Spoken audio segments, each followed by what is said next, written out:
अस्सलाम वालेकुम। मुंतहा हसन हाजिर खिदमत हैं डिसाइफर विद अब्दुल बासित के साथ। नाज़रीन, डिसाइफर विद अब्दुल बासित आप हर जुमा और हफ्ते को रात 10 बजे देखते हैं। आज के शो में हम बात करेंगे ईरान इजराइल जंग की और इसकी मुमकिना इम्प्लिकेशंस की। ईरान अब आगे क्या करेगा, इसकी पॉलिसीज़ क्या होंगी, ट्रंप की स्पेसिफिकली ईरान के हवाले से क्या पॉलिसीज़ अब होने जा रही हैं, ये सब कुछ हम प्रोग्राम के पहले सेगमेंट में डिस्कस करेंगे। और प्रोग्राम के दूसरे सेगमेंट में हम रुख करेंगे दी हेग की जानिब, जहाँ नेटो का सरबराही इजलास हुआ। प्रेसिडेंट ट्रंप ने भी वहाँ शिरकत की।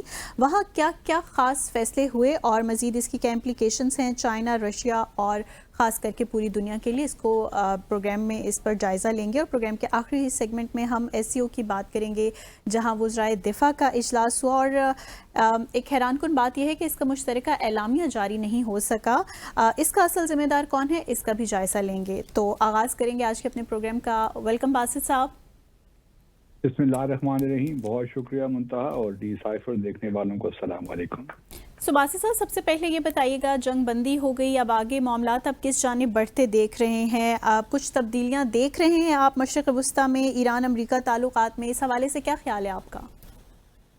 जी Muntaha, interesting developments are taking place. इसके बावजूद कि कंट्रोवर्सी शुरू हो गई है कि अमरीकी जो अटैक हुआ है ईरान की 3 न्यूक्लियर फैसिलिटीज़ ने, उस पर कितना नुकसान हुआ, कितना डैमेज हुआ।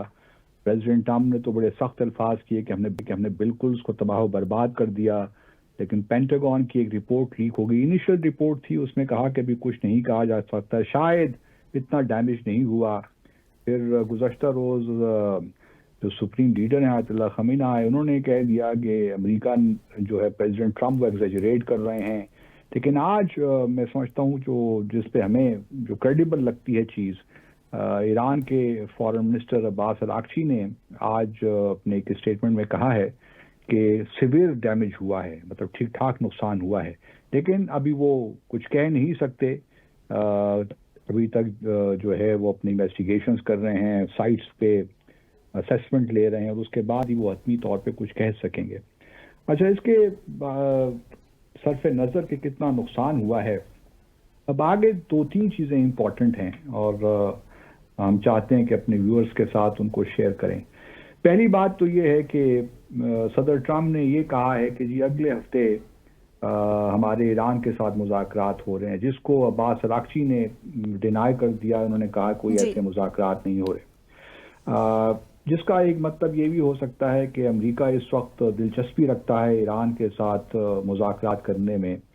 अब अगर उनकी न्यूक्लियर फैसिलिटी, जिस तरह अमेरिका क्लेम कर रहा है कि तमाम तबाह बर्बाद हो गई हैं, कोई उनका अब सालों साल अमेरिका ईरान का जो न्यूक्लियर प्रोग्राम वो पीछे चला गया है, तो फिर मुज़ाकरात किस लिए?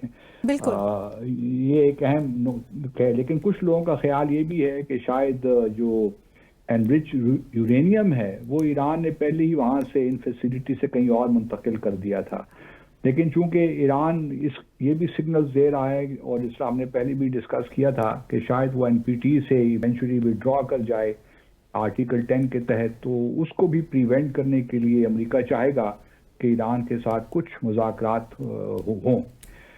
इसके अलावा जो है अमेरिका का इंटरेस्ट यही है कि ईरान, क्योंकि प्रेसिडेंट ट्रम्प ने बड़े वाज़ेह तौर पे कहा है कि ईरान बड़ी ज़बरदस्त नेशन है, हम उनके साथ भी ट्रेड करना चाहते हैं, इन्वेस्टमेंट करना चाहते हैं। तो प्रेसिडेंट ट्रम्प की ये ख्वाहिश होगी कि कुछ ताल्लुकात को मज़ीद आगे लेकर चलें, और जो सफारती ताल्लुकात ख़राब हुए थे 1979 के बाद, उनको बहाल किया जाए। लेकिन ये चीज़ें मुमकिन नहीं हैं जब तक कि ईरान की कुछ पॉलिसी में तब्दीलियाँ भी ना आएँ। अब इनको 2 तरीक़ों से देखा जा सकता है। एक तो ये है कि अमेरिका ईरान के ताल्लुकात में कुछ बेहतरी आए तो ईरान की पॉलिसी में तब्दीली आए। दूसरी जानिब ये है कि ईरान की पॉलिसी में पहले कुछ तब्दीली आए तो उसके बाद कुछ अमेरिका ईरान के ताल्लुकात बेहतर हों।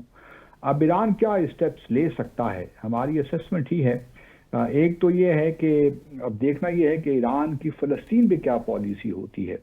माजी में हमने देखा कि ईरान ने बड़े एक्टिवली हमास को भी सपोर्ट किया, और उसके अलावा हिजबुल्लाह को भी सपोर्ट किया। इसी तरह सीरिया और इराक़ में जो भी उनकी ऑर्गेनाइजेशन थी या नॉन स्टेट एक्टर्स, जो भी ऑर्गेनाइजेशन थी, मिलिशियस थे, जो भी नाम आप उसको दे दें, उनको भी सपोर्ट करता रहा है। अब इस सारे वाक़ये के बाद, इस 12 रोज़ा जंग के बाद ईरान के लिए एक मौका तो है कि, और यकीनन उनकी लीडरशिप इस वक्त इस सारे मामलात को रिविजिट कर रही होगी कि अब आगे हमने मुस्तकबिल में क्या करना है। जी मेरा अपना ख्याल तो यही है मुंतहा कि ईरान थोड़ी बहुत अपनी फ़लस्तीन की पॉलिसीज़ में तब्दीली लाएगा। एक तो यह है कि जो पहले वेस्ट एशिया में उसका एक इन्फ्लुएंस था वो तो अब कम हुआ है, इसमें कोई शक नहीं होना चाहिए।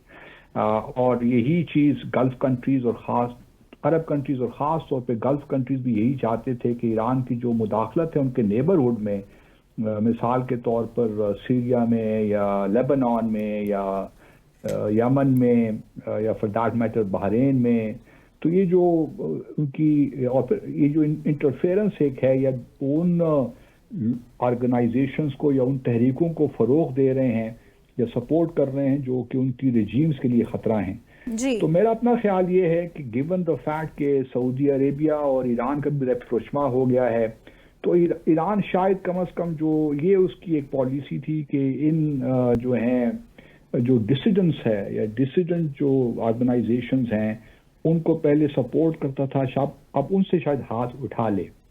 इसी तरह हिजबुल्लाह को भी दोबारा सपोर्ट करने की मेरे ख्याल में वो एपिटाइट इस वक्त ईरान में नहीं होगी, और ना ही हमास को बराह रास्त सपोर्ट करने के लिए होगी, क्योंकि अभी तक ये भी डिबेट रहती है कि हमास ने जो 7 अक्टूबर 2023 को एक्शन लिया था, क्या वो इस ईरान के साथ कोऑर्डिनेटेड था या अपने तौर पे लिया था। अगर अपने तौर पे लिया था तो उसने देखी ना ईरान को कितनी मुश्किल में डाल दिया। तो इसलिए अब ईरान थोड़ा बहुत हमास से भी हाथ उठा लेगा, लेकिन इसका हरगिज़ ये मतलब नहीं है कि ईरान अपनी फ़लस्तीन पॉलिसी जो है उसमें कोई तब्दीली ला रहा है। उसकी पॉलिसी वही रहेगी जो कि है फ़लस्तीन स्टेट कायम होनी चाहिए, लेकिन ये है कि जो वेस्ट एशिया में वो एक्टिवली पहले सपोर्ट करता रहा उस किस्म का काम ना हो और उससे शायद वो विड्रॉ कर जाए। दूसरी जानिब ईरान जो थोड़ी बहुत मुझे वाइब्स मिल रही हैं वाशिंगटन से, वो ये हैं कि प्रेसिडेंट ट्रम्प कुछ अनोखा अनप्रेसिडेंटेड करना चाहते हैं ईरान के साथ। वो क्या? और वो बहुत मुमकिन है कि ईरान के साथ वो उनके जो प्रेसिडेंट हैं पेज़ेश्कियान, उनके साथ पहली मुलाकात हो जाए। और उसके लिए लोग ये भी कह रहे हैं कि शायद सितंबर में जब UNGA जनरल असेंबली का सेशन होता है उसमें प्रेसिडेंट ट्रम्प और सदर मसूद पेज़ेश्कियान की पहली मुलाकात हो जाए। लेकिन चूंकि ये 2 महीने हैं, वक्त बहुत कम है, इसमें बहुत सी चीज़ें अभी तय होनी हैं, तो मुझे शायद लगता है मुमकिन है, लेकिन मुझे मुश्किल लगता है। मुझे यूँ लगता है कि शायद इनकी मुलाकात हो सकती है अगले साल किसी वक्त भी, और ये मुलाकात शायद किसी न्यूट्रल जगह पे हो, और ये मुमकिन है कि ओमान में हो। आपको याद होगा कि प्रेसिडेंट ट्रम्प अभी पिछले माह उन्होंने 3 खलीजी ममालिक का दौरा किया, UAE का, सऊदी अरब का और कतर का, लेकिन वो ओमान नहीं गए। तो ये क्योंकि ओमान ही फैसिलिटेट कर रहा है अमेरिका और ईरान के दरमियान जो इस वक्त मुज़ाकरात हो रहे हैं न्यूक्लियर इशूज़ पे, वही एक ब्रिज है, लिंक है, और उसकी मीडिएशन से ही हो रहा है। तो मुमकिन है कि ये पहली मुलाकात जो है ये मस्कत में, ओमान में हो जाए। दूसरी जानिब ये भी इसका भी जिक्र थोड़ा मुनासिब है और बर वक्त भी है कि मार्को रूबियो ने गुज़श्ता रोज़ हमारे प्राइम मिनिस्टर को फ़ोन कॉल किया। अगर आप US स्टेट डिपार्टमेंट का इस पर रीड आउट पढ़ें इस कॉल के हवाले से, तो उसमें बातचीत हुई मार्को रूबियो स्टेट सेक्रेटरी और प्राइम मिनिस्टर शहबाज शरीफ के दरमियान, वो थी मिडल ईस्ट के बारे में और ईरान इसराइल की जंग के बारे में और ईरान के बारे में। एक खबर ये भी है, अनकन्फर्म्ड आप इसे कह दीजिए, कि मार्को रूबियो ने प्राइम मिनिस्टर शहबाज शरीफ से भी एक आप कह लीजिए कि एक तजवीज़ दी है या रिक्वेस्ट भी कह सकते हैं आप, या सजेशन है कि Pakistan should play a role कि ईरान को अमेरिका के साथ मुज़ाकरात की टेबल पे लाए, और फिर साथ साथ ये भी है कि अगर एक मुलाकात हो जाए प्रेसिडेंट पेज़ेश्कियान और प्रेसिडेंट ट्रम्प के दरमियान, क्योंकि ईरान इस वक्त तैयार नहीं है। ईरान ने तो बड़े वाज़ेह तौर पे अपनी पॉलिसी इस वक्त एटलीस्ट पब्लिक में जो डोमेन में है वो यही है कि अभी हम इंगेज नहीं करते अमेरिका के साथ, अभी आपने देखा होगा कि उनकी पार्लियामेंट ने भी एक करारदाद पास की जो कि काउंसिल ऑफ गार्डियंस ने मंजूर भी कर ली कि आईएईए के साथ तमाम जो है इस वक्त ताउन हम ख़त्म कर रहे हैं, क्योंकि जी। आईएईए ने 12 जून को एक करारदाद पास कर ली कि ईरान कंप्लाई नहीं कर रहा। तो उसकी वजह से ईरान का ये ख्याल है कि एनपीटी ने जो है उनको एक लिहाज से डिसीव किया इन द सेंस के एनपीटी उनकी सिक्योरिटी को इंश्योर नहीं कर सकी। तो अब वो थोड़ा सा, चूंकि एनपीटी के बारे में सोच रहे, और प्रेसिडेंट ट्रंप ये नहीं चाहते कि ये मामलात यहाँ तक पहुंचे जहाँ ईरान को एनपीटी से विड्रॉ करना पड़े। इस वजह से थोड़ा सा पाकिस्तान को भी इनकरेज किया जा रहा है अमेरिका की जानिब से कि आप थोड़ा सा फैसिलिटेट करें और ईरान को कन्विंस करें कि आप एक तो प्रेसिडेंट ट्रंप के साथ मीटिंग हो जाए, या तो न्यूयॉर्क में हो जाए या फिर मस्कत या फिर कहीं और किसी न्यूट्रल जगह पे हो जाए, और साथ साथ ये है कि ईरान को ये भी कन्विंस करें कि आप एनपीटी से विड्रॉ न करें।